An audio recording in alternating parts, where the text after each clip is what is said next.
Mateo 28, versículo 19. Jesús dijo: por tanto, id y haced discípulos a todas las naciones, bautizándolos en el nombre del Padre, del Hijo y del Espíritu Santo, enseñándoles que guarden todas las cosas que os he mandado. Y he aquí, yo estoy con vosotros todos los días hasta el fin del mundo. Este versículo no lo sabemos todo, es un versículo impresionante, con una carga, con una revelación bastante grande, pero a veces no completamente asimilado por la iglesia. Comienza diciendo id, segunda persona del plural, del imperativo afirmativo ir,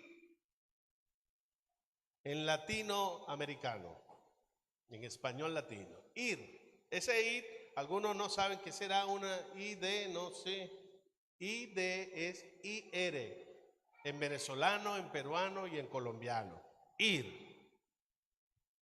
El Señor Jesús no dijo si tienes tiempo, si te gusta, si te apetece, si te da la gana.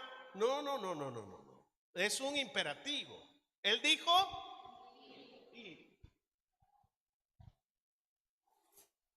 Pero luego dijo hacer discípulos. La iglesia no ha tenido problema con ir. Aquí estoy yo, millones de misioneros por el mundo, la iglesia va. Y en todos lados hay una iglesia, en el lugar que usted menos lo cree, hay una iglesia. Pero el Señor dijo, y esta es la verdad más profunda de este texto, es hacer discípulos. Y mucha gente va a muchos lugares, pero no hacen discípulos. Una pregunta terrorífica sería hoy: ¿cuántos discípulos tienes tú? No lo responda. Es una pregunta muy terrorífica. Porque si la respuesta es ninguno, entonces tú tienes que decirte a ti mismo: el Señor dio una orden, diga conmigo, orden. No es si tú quieres. Ir y hacer discípulos a todas las naciones. En otra versión dice, en todas las naciones, bautizándolos. Primero hay que ser discípulo para después bautizarse. Es un compromiso público. En el nombre del Padre, del Hijo y del Espíritu, yo le debo lealtad al Padre, al Hijo y al Espíritu Santo. Si alguno no se ha bautizado, debe preguntarse hoy: ¿soy un discípulo? Porque si soy un discípulo, ¿qué hago que no me he bautizado? Algunos me dicen: pastor, yo me bauticé pequeñito. Y yo le respondo: pequeñito no vale. Porque hay que estar consciente de lo que se está haciendo. Luego en el versículo 20 dice: enséñales que guarden todas las cosas que les he mandado. Si yo hoy me veo como un hacedor de discípulo, como lo que soy, mi cometido es enseñarle a usted que usted guarde, que usted valore, que usted cuide, que haga suyo lo que el Señor Jesucristo enseñó. ¿Dan gloria a Dios? Entonces, id y haced discípulos, bautízales y enséñales que guarden todas las cosas que os he enseñado. Enséñales que guarden. No es una enseñanza intelectual, teológica, doctrinal. Es enseñarles a guardar los principios eternos. Si yo voy a hablar de la oración, debo enseñarle a usted a orar. Usted tiene que ver en mí un hombre de oración. Si yo estoy enseñando a dar, pero yo no le doy a nadie, no estoy haciendo nada. Por eso Jesús dice, enséñales que guarden. Es decir, enséñales cómo tienen que hacerlo. Diga conmigo, enséñales cómo tienen que hacerlo. Digan conmigo, yo soy un hacedor de discípulos. Si no lo está haciendo, dígalo por fe. Porque hoy va a tomar una decisión. Diga conmigo, yo soy un hacedor de discípulos. Esto me lleva a hacerme muchas preguntas, como por ejemplo, ¿qué es un hacedor de discípulos? ¿Qué es un discípulo? ¿Qué responsabilidades tiene un hacedor de discípulo con su alumno? Porque discípulo significa alumno, aprendiz. ¿Cuál es mi responsabilidad con él? Voy a tomarme el tiempo para hablar de un personaje llamado Bernabé. Para mí es un ejemplo de lo que es un hacedor de discípulos. Y vamos a leer Hechos capítulo 11, versículo 20 al versículo 26. Vamos a estudiar un poco, vamos a hacer un análisis biográfico de este personaje llamado Bernabé. El versículo 20 dice, pero había entre ellos unos varones de Chipre y de Cirene, los cuales cuando entraron en Antioquía hablaron también a los griegos, anunciando el evangelio del Señor Jesús. Ellos estaban cumpliendo la orden de ir. Versículo 21. Y la mano del Señor estaba con ellos, y gran número creyó y se convirtió al Señor. Llegó la noticia de estas cosas a oídos de la iglesia que estaba en Jerusalén, y enviaron, digan conmigo, enviaron. ¿Lo dijeron? Digan conmigo, enviaron a Bernabé que fuese hasta Antioquía. Cuando llegó y vio la gracia de Dios, se regocijó y exhortó a todos los que con propósito de corazón permaneciesen fieles al Señor, porque era varón bueno, lleno del Espíritu Santo y de fe, y una gran multitud fue agregada al Señor. Los discípulos, en medio de la persecución, llegan a una ciudad llamada Antioquía. Bernabé, los discípulos dicen, Bernabé debe ir a Antioquía para discipular, para atender al rebaño. Yo le pregunto, si es una iglesia que tiene miles de creyentes, ¿por qué escogen a Bernabé? ¿Por qué escogen a Bernabé? Esa es tremenda pregunta que tengo toda la semana haciéndome. ¿Por qué Bernabé? Y entonces creo que no había dentro de la multitud en la iglesia un personaje más preparado y más consciente de la realidad de hacer discípulos que este hombre llamado Bernabé. No había otro. Entonces comienzo a estudiar el personaje. ¿Qué tenía de especial? Y saquen sus cuadernos y sus lápices para escribir.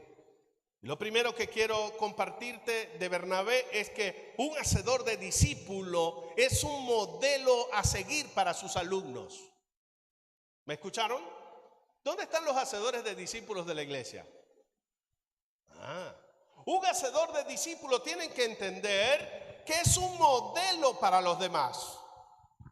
Si tienes tu Biblia abierta, o los técnicos me están ayudando, no lo sé porque no veo lo que hay atrás. En Hechos 11, 22, Hechos 11, 24, perdón. Hechos 11, versículo 24 dice, hablando de Bernabé, dice, porque era varón bueno, lleno del Espíritu Santo y de fe, y una gran multitud fue agregada al Señor. Ahí encontramos tres características de este personaje. ¿Cuál es la primera? Era un varón bueno. Algunas personas dicen, no hay bueno, solo Dios. Y ese versículo también está en la Biblia. No hay bueno ni siquiera uno solo. Romanos capítulo 3. Lo he leído un sopo 200 veces. Lo que la gente no sabe diferenciar es que hay un antes y un después. Yo antes de Cristo no era bueno. Estaba en la lista de que no hay bueno ni siquiera uno solo. Pero si usted tiene a Jesucristo viviendo en su corazón, una característica que te tiene que acompañar es la práctica de la bondad. Eres bueno. Y si no eres bueno, no te preocupes, al final hacemos un llamado y te conviertes. Se da cuenta que la Biblia dice que Bernabé en primer lugar era, cuando vuelve a decir no hay bueno, solamente Dios. Acuérdate que hoy te enseñé que Bernabé era un hombre bueno, y no lo estoy diciendo yo, lo dice la Biblia. Segunda característica, era un hombre lleno del Espíritu Santo. Era un hombre que todo lo que pensaba, todo lo que hablaba, todo lo que decía, estaba saturado de la presencia de Dios. Tercera característica, estaba lleno de fe. Este no era un incrédulo. Este hombre tenía fe. Este hombre le decía, hay un problema, no te preocupes, Dios va a obrar un milagro. Hermano Bernabé, no hay cómo comer, tú tranquilo, Dios resolverá. Hermano, mi esposa me quiere dejar porque soy cristiano, tú tranquilo, que el Señor obrará un milagro. Era un hombre de fe. Que fulano está enfermo, no te preocupes, le oramos. Tres cosas dice la Biblia. Número 1. Número 2. Número 3. ¿Te das cuenta cómo empieza la Biblia hablando de Bernabé? Porque un hacedor de discípulos tiene que entender este principio. Más importante es ser que hacer. Pero no eran las únicas características de nuestro personaje. Hechos 4:32, rapidito, si salimos tarde es culpa tuya. Hechos 4:32, hablando de Bernabé, ¿lo tienen? Y la multitud de los que habían creído era de un corazón y un alma, y ninguno decía ser suyo propio nada de lo que poseía, sino que tenían todas las cosas en común. Y con gran poder los apóstoles daban testimonio de la resurrección del Señor, y abundante gracia era sobre todos ellos.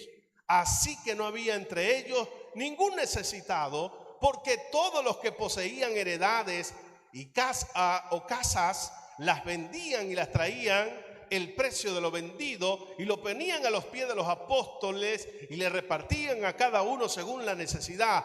Entonces José, a quien los apóstoles le pusieron por sobrenombre Bernabé, que traducido es hijo de consolación, levita, natural de un país llamado Chipre, como tenía una heredad, la vendió y trajo el precio y lo puso a los pies de los apóstoles.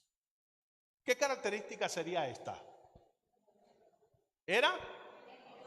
Ok, vamos, porque a mí no me gusta que se les olvide. Hoy estoy en modo maestro.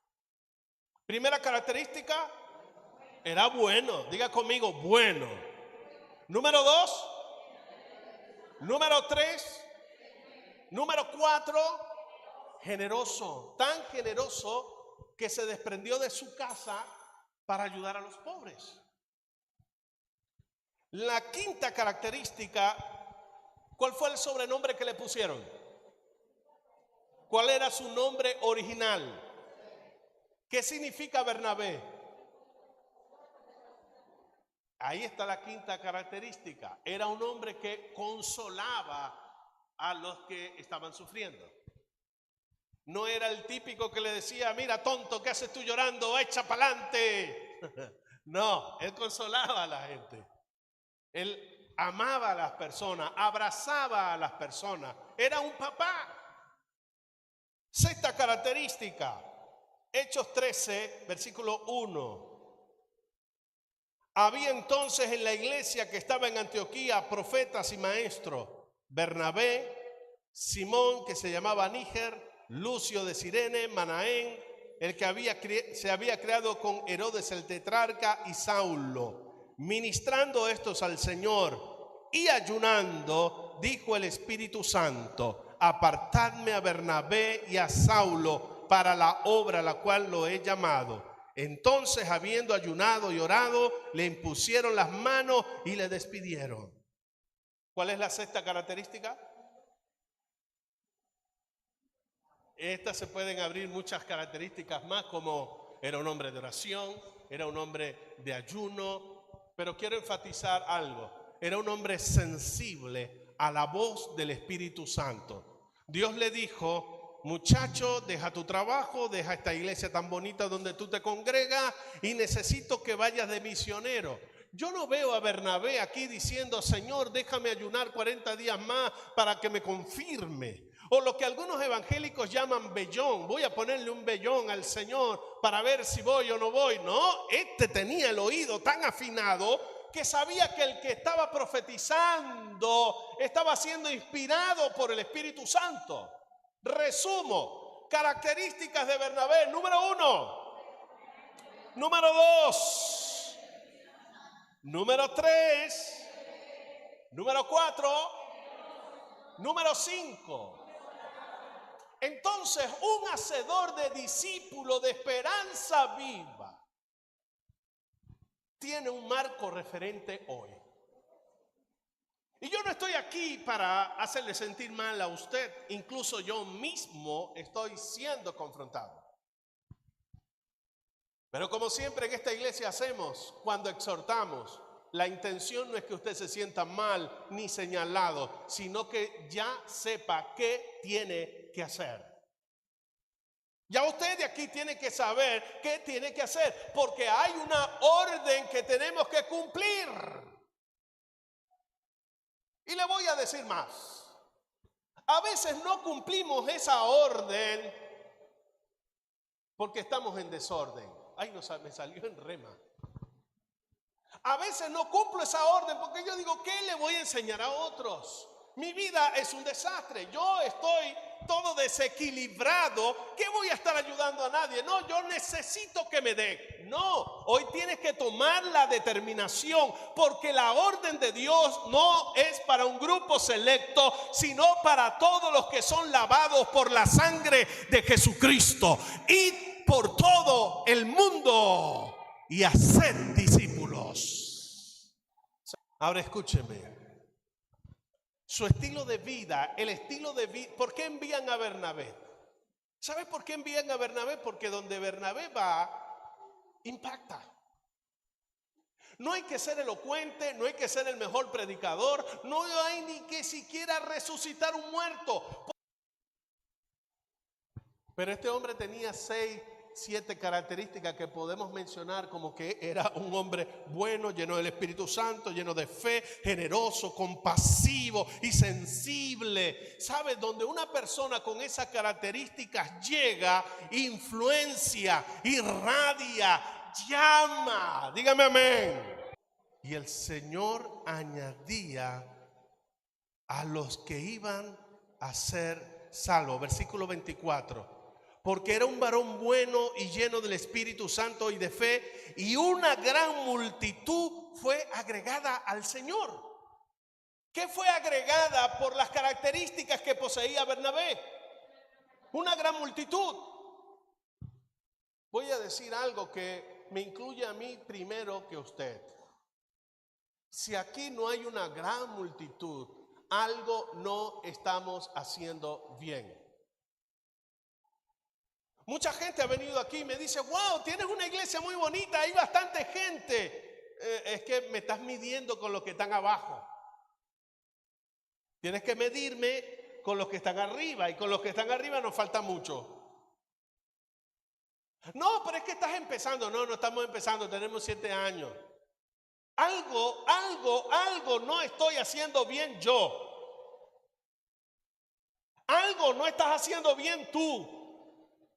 Pero cuando Bernabé llegó, que llegó solo, no llegó con un equipo, no llegó con un gran ministerio, él llegó solo. Pero como decía el hermano hoy en la clase, Dios más uno es mayoría. Así que Bernabé iba guapo y apoyado, Bernabé iba con tremendo equipo, el equipo de Dios. Y gran multitud se añadía. Yo declaro que lo que nos queda de año, Dios va a añadir mucha gente a nuestra congregación. Nos van a llegar aquí porque te conocen a ti. Van a llegar a ti porque hablaron contigo. Van a llegar a ti porque ven cómo vives, cómo hablas. Van a venir aquí porque ven que tú estás lleno de fe cuando el mundo está lleno de desesperanza. Van a venir aquí porque cuando hay maldad tú eres un hombre de corazón bueno. Van a venir aquí porque tú rebosas del Espíritu Santo de Dios. ¿Me está entendiendo? Entonces, un hacedor de discípulos es un modelo que los alumnos pueden seguir. Un hacedor de discípulos, escúchame, un hacedor de discípulos tiene un estilo de vida diferente. Lucas escribió el libro de los Hechos 30 años después del Pentecostés. Es decir, que todo lo que está aquí fue cogido con pinzas porque era lo que quería transmitir como principios a la iglesia. Y en el capítulo 4 habla de que Bernabé vendía su casa. Pero ¿de qué habla el capítulo 5? A ver, Rosa. ¿De qué habla el 5? De Ananías y Zafira. ¿Sabe lo que hace Lucas, el historiador? Pone a dos personas enfrente. Hey, aquí está Bernabé, pero aquí está Ananías y Zafira, unos hipócritas, unos engañadores, unos malos testimonios. Porque así como una persona que vive el evangelio atrae vida, una persona que viene a la iglesia pero que no vive el evangelio hace que la gente se justifique para no buscar a Dios. A los cuales el Señor mismo le dijo: no seáis piedra de tropiezo para los demás. Por eso hoy es un día de tomar decisión. Aquí hay solamente dos caminos: o soy Ananías y Zafira, o soy Bernabé. O vivo para agradar a Dios o vivo para agradarme a mí mismo. Hoy es un día de tomar decisiones porque hay un llamado imperativo para la iglesia y por todo el mundo para ser discípulos. Aleluya. Un hacedor de discípulos guía a sus discípulos a crecer y a parecerse más al Señor, y lo hace a través de la modelación.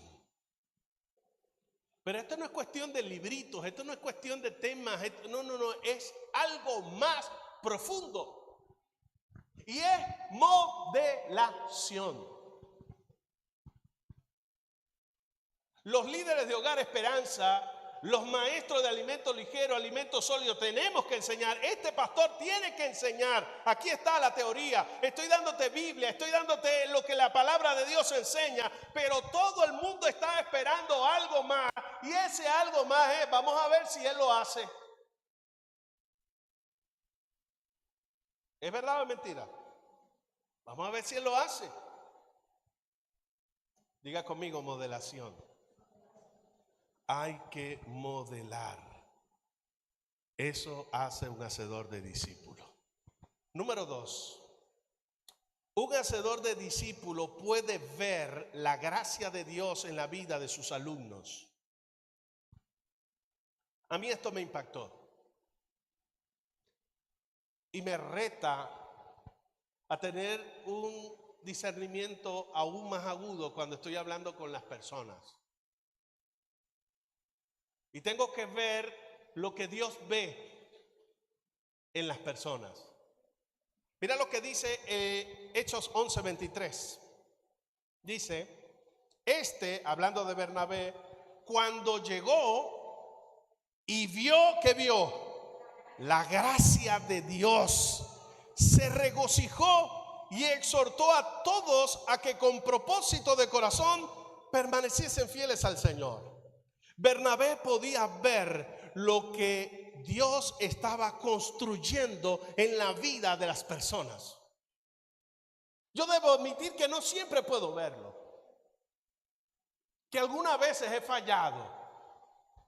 Y menos mal que somos un gran equipo, porque algunos han podido rescatar al que yo di como perdido.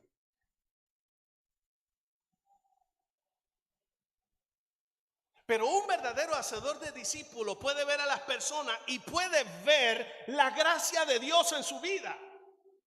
Obviamente, cuando no está la gracia de Dios en su vida, también lo puede ver.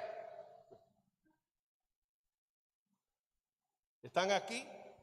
Bernabé fue el único que vio la gracia de Dios en la vida de Saulo.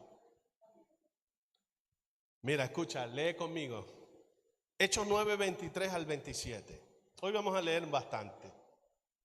Bernabé fue el único que creyó en Pablo cuando empezó. Mira, te lo leo. Pasado muchos días, Hechos 9:23, pasado muchos días, los judíos resolvieron en consejo matarle, hablando de Pablo. Pero sus acechanzas llegaron al conocimiento de Saulo y ellos guardaban las puertas de día y de noche para matarle. Entonces los discípulos, tomándole de noche, le bajaron por el muro descargándolo en una canasta. Cuando llegó a Jerusalén, porque huyó y llegó a Jerusalén, trataba de juntarse con los discípulos. ¿Con quién trataba de juntarse? Pero todos le tenían miedo, no creyendo que fuese un discípulo.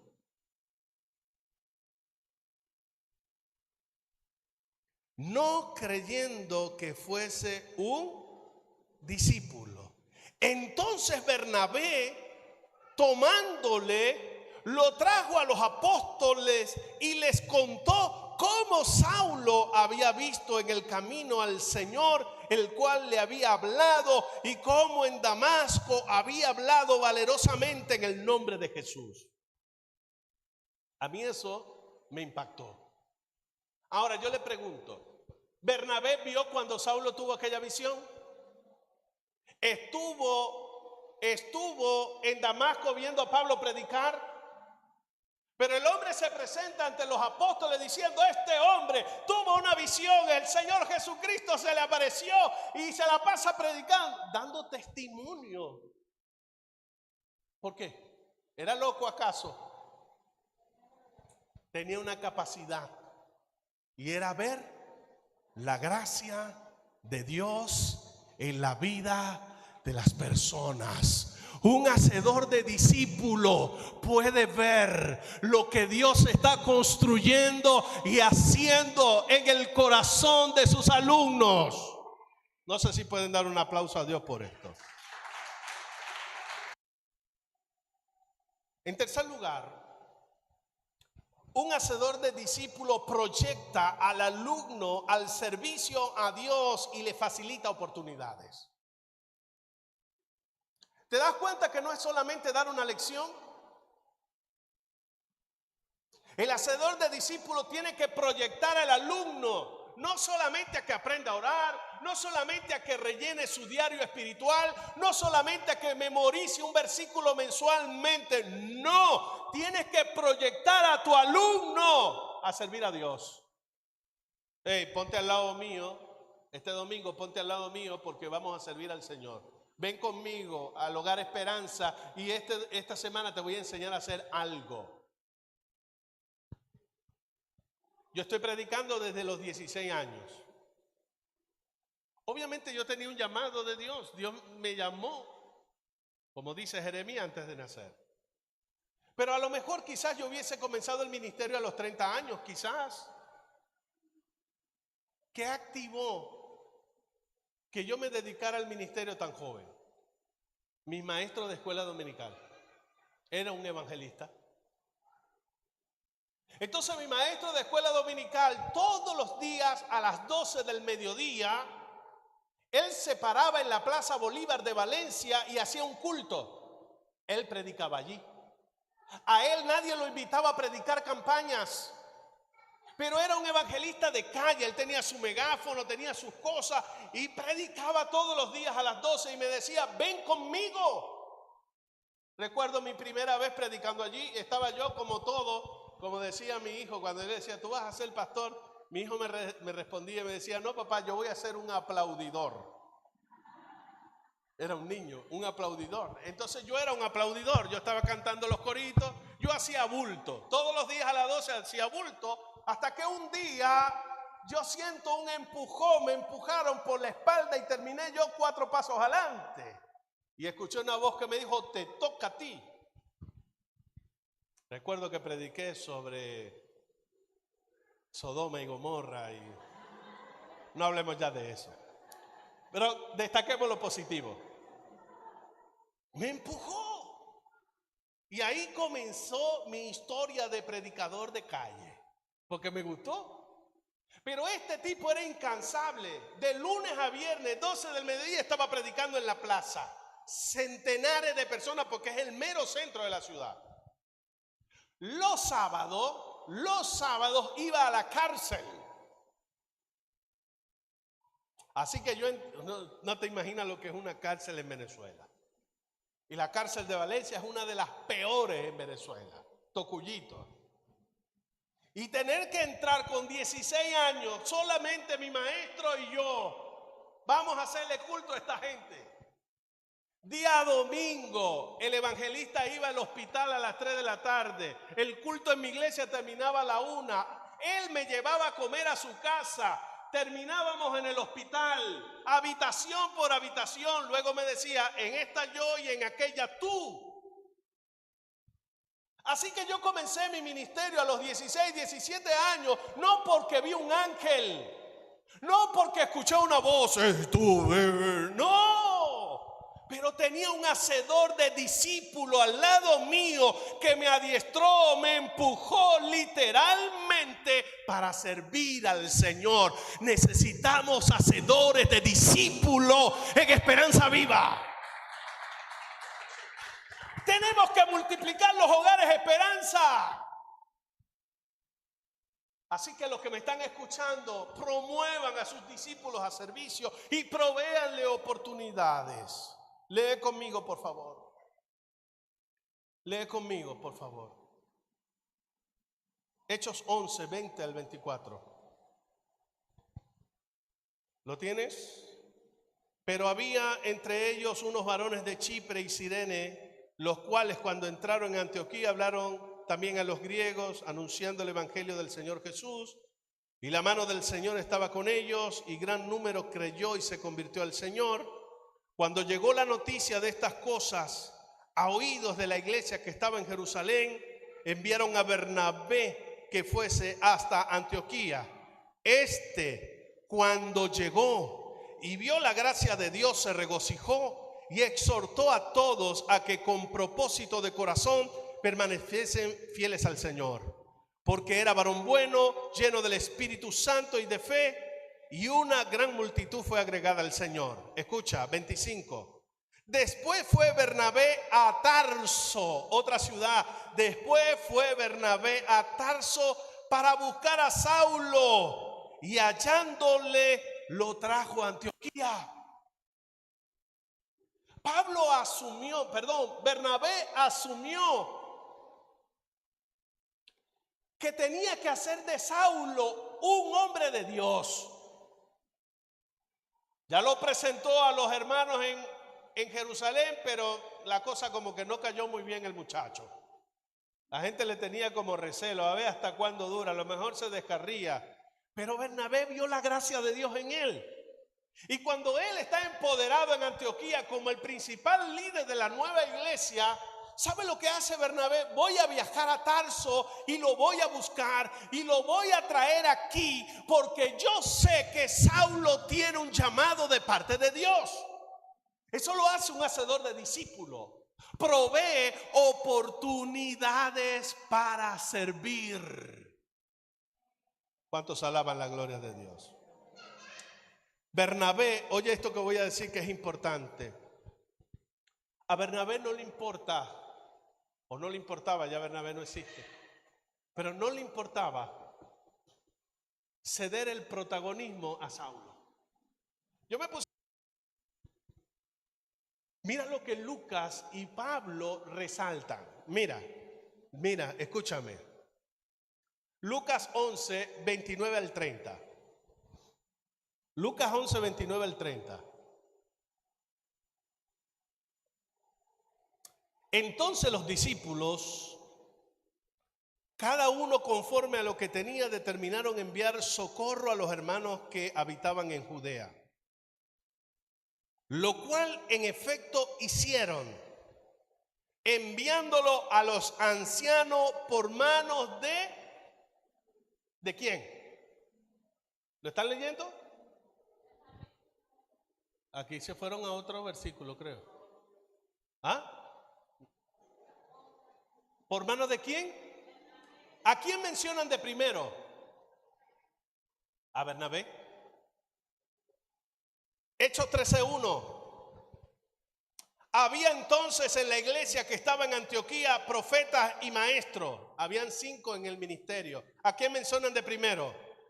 Bernabé. ¿Y quién es el número 5 en el liderazgo? Saulo.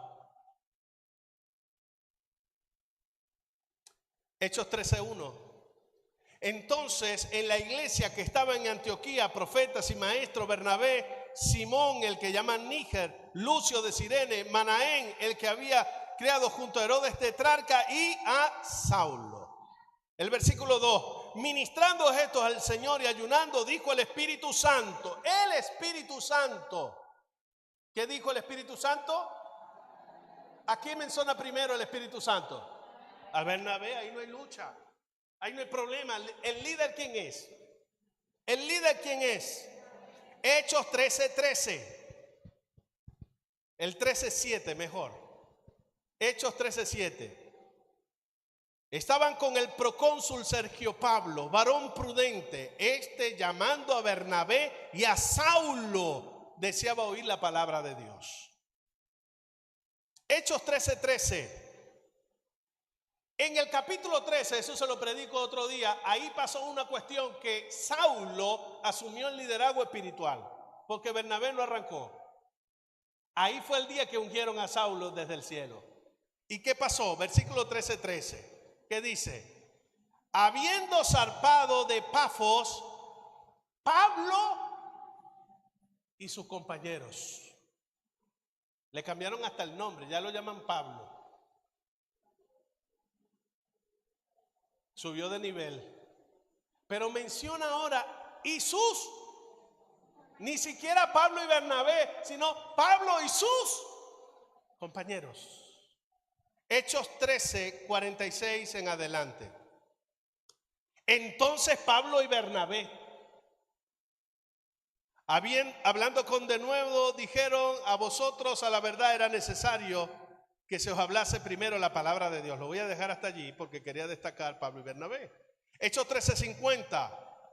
Los judíos instigaron a mujeres piadosas distinguidas y a los principales de la ciudad y levantaron persecución contra Pablo y Bernabé. ¿Qué quiero decirte con todos estos versículos?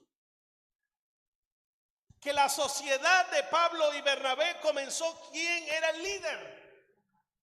El hacedor de discípulos. Pero la historia fue avanzando, Saulo fue creciendo, Dios tiene un plan con él.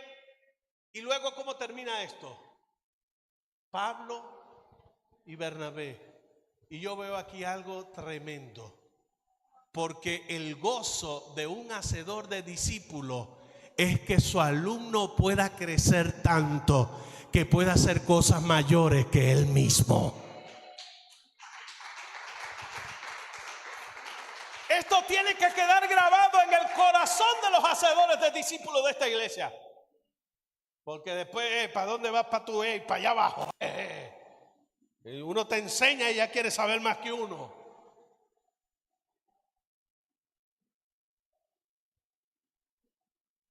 este hombre no tiene problema. Bernabé y Saulo, después Pablo y Bernabé. ¿Cuántos alaban la gloria de Dios? A Bernabé no le preocupa pasar al segundo plano. El mayor gozo no son los logros personales, sino el desarrollo y el éxito de nuestros discípulos. Sigo. El hacedor de discípulos no suelta a su alumno hasta que crezca y madure. Un hacedor de discípulos no suelta a su alumno hasta que crece y madura. La pregunta es, ¿cuándo sé que creció y maduró? ¿Sabe lo que dijo Pablo en la carta de Gálatas? Dijo, vuelvo a sufrir dolores de parto hasta que Cristo sea formado en vosotros. Cuando a mí me preguntan hasta cuándo hay que dejar al discípulo, yo le digo hasta que ya no lo veas a él, sino que veas a Cristo. Ay, ay, ay. Diga conmigo, esto es para siempre. Diga conmigo, hacer un discípulo, dígalo, hacer un discípulo es como el matrimonio, hasta que la muerte lo separe. Yo debo admitir que muchas veces provoca abandonarlos. No voy a decir que no me voy a dar de santo. Pero luego voy a la Biblia y leo lo que te estoy enseñando y se me quita.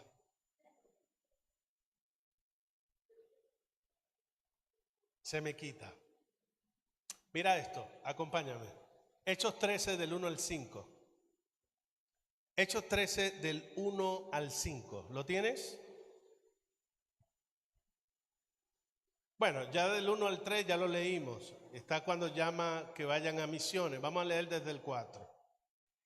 Cuando ellos reciben el llamado, dice, ellos entonces, enviados por el Espíritu Santo, descendieron a Seleucia y de allí navegaron a Chipre y llegados a Salamina, anunciaban la palabra de Dios en las sinagogas de los judíos y tenían también a Juan de ayudante. ¿A quién tenían? ¿De qué? De ayudante. Juan era el ayudante. Versículo 5. Ok. Este que la Biblia dice que era su ayudante. Versículo 13 del capítulo 13. Me estoy ahorrando desde el versículo 6 hasta el 12, se lo resumo. Se formó una pelea espiritual terrible. Un brujo contra Bernabé. Hasta ahí era Bernabé y Saulo, pero Bernabé se quedó callado, el brujo estaba alterado. Y Saulo sale adelante y se enfrenta con el brujo. Ahí le cayó la unción. Y dejó a ese brujo ciego. Tú no vas a ver más por mucho tiempo, por vagabundo. En ese momento comienza a llamar Saulo y Bernabé. Ahora, ellos llevaban a un muchacho con ellos de ayudante. ¿Cómo se llama? Juan Marcos. Ahora mira lo que dice el 13.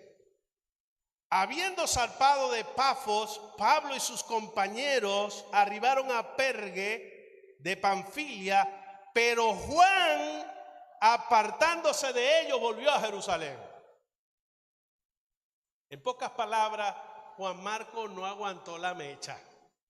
No, él dijo, yo estaba allá en Jerusalén bien tranquilito, escuchando todos los días a Pedro predicando, a Juan predicando, a Santiago predicando, a los hermanos de Jesús predicando, que voy a estar yo aquí peleando con brujos, hechiceros y diablos y demonios. Yo me voy para mi casa.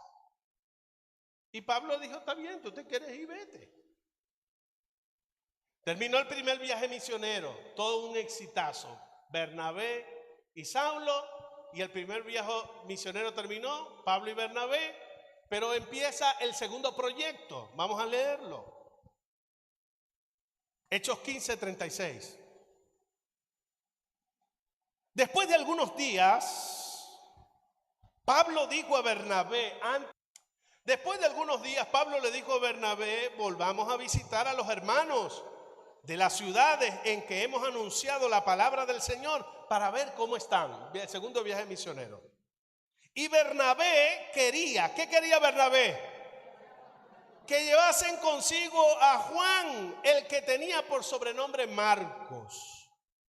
Pero Pablo no le parecía bien llevar consigo al que se había apartado de ellos desde Panfilia y no había ido con ellos a la obra. Y hubo tal desacuerdo entre ellos que se separaron el uno del otro. Bernabé, tomando a Marcos, navegó a Chipre, y Pablo, escogiendo a Silas, salió encomendado por los hermanos a la gracia de Dios.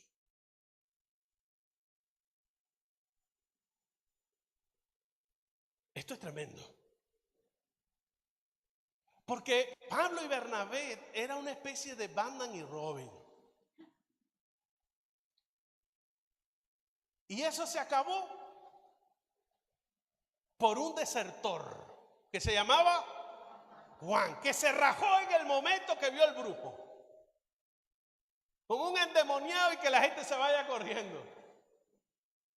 No, esto está muy fuerte, ese brujo. Y cuando Pablo lo reprendió y quedó ciego, eso a mí me vino y me bajó y me subió. Yo no sirvo para esto. Se fue.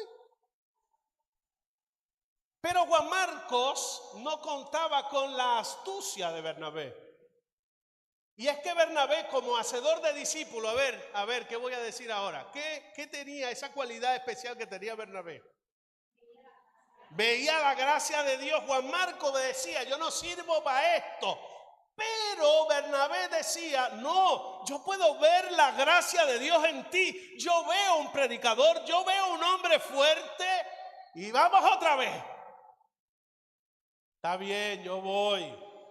Se lo llevan a Pablo. Pablo es un pragmático, colérico. Y llega Bernabé, el consolador. Mira, Pablo, aquí está el muchacho habló conmigo ya, me dijo que la vez pasada era que no estaba orando mucho y se sintió mal.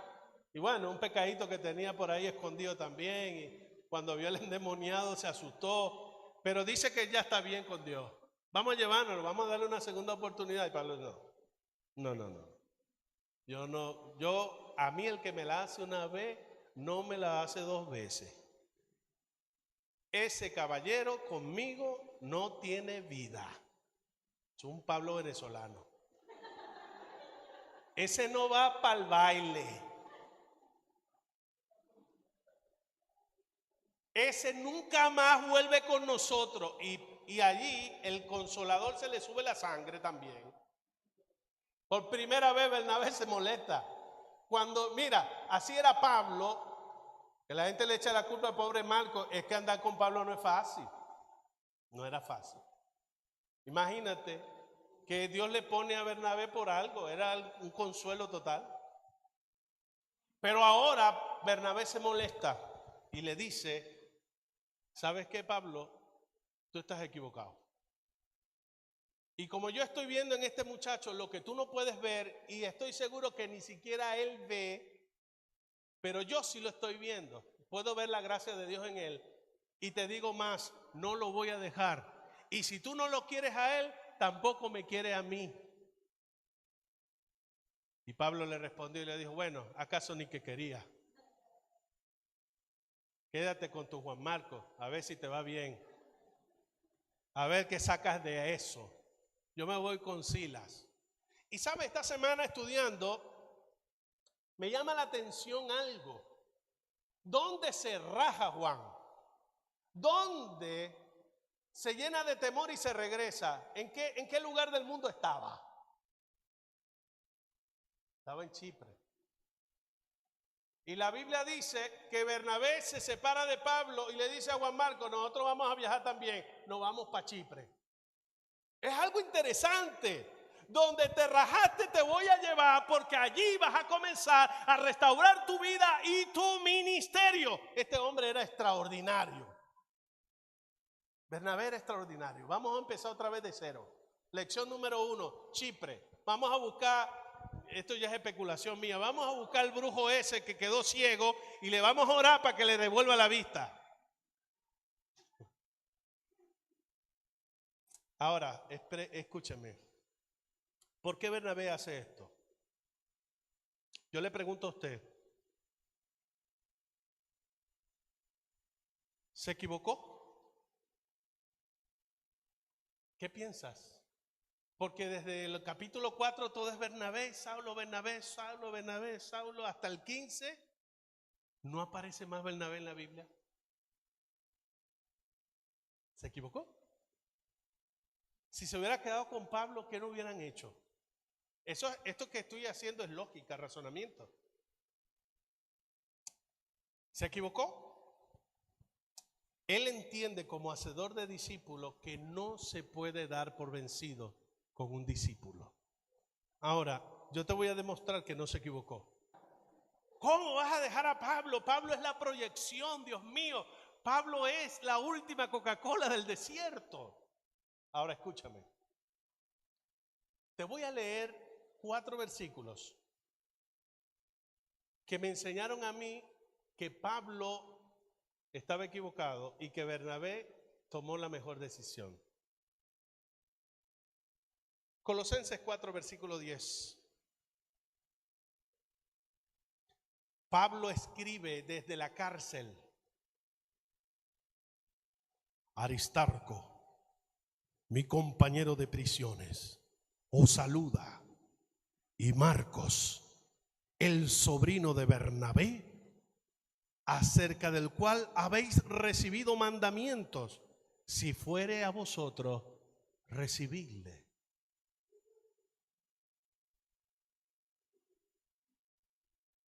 Presta atención. Rosa le puede explicar esto porque ella sí sacó la materia de hecho. Pero desde que ocurrió la separación de Pablo y Bernabé, hasta que Pablo está escribiendo la carta de Colosenses, pasaron entre 15 y 20 años. Y Pablo está enviándole una carta a los colosenses y está elogiando. Y es enfático cuando dice el sobrino de Bernabé. Ahora la pregunta, ¿cómo llegó a ser Juan Marco un ministro tan notable a tal punto que el que le despreció un día ahora lo está recomendando para que lo reciban? La pregunta es, ¿quién hizo ese trabajo? Segundo versículo, segunda de Timoteo 4:11. Pablo dice, solo Lucas está conmigo. Toma a Marcos y tráele contigo, porque me es útil al ministerio. Menos mal que Bernabé vertió su vida sobre Juan Marcos. Porque si Juan Marcos lo disipula a otro, ¿quién me está llamando? ¿Quién me necesita? Ese que me avergonzó públicamente diciéndome que me bajara del barco, que lo ayude su abuela. Pero yo, no, el tipo lo llamaron y él fue. Filimón 1:24. Marcos, Aristarco, Demas, Lucas, mis colaboradores.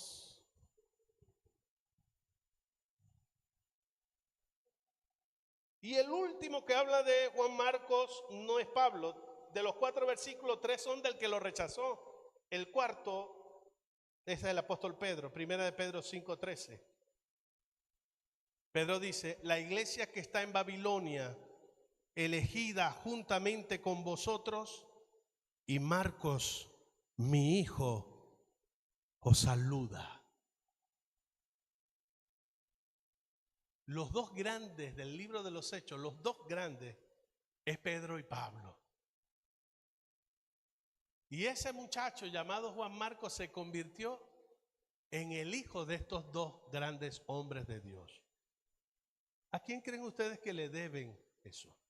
A los que creen y dicen, no, Bernabé se equivocó porque salió del libro de los Hechos, no lo mencionan más. El hecho de que apareciera Juan Marcos otra vez habla de una sola cosa: quien lo tomó, quien lo adoctrinó, quien lo ayudó, quien lo animó, quien oró por él, quien le dio alimento ligero, alimento sólido y la clase de rema, es el que lo ayudó a convertirse en el ministro que Dios había planificado que fuese.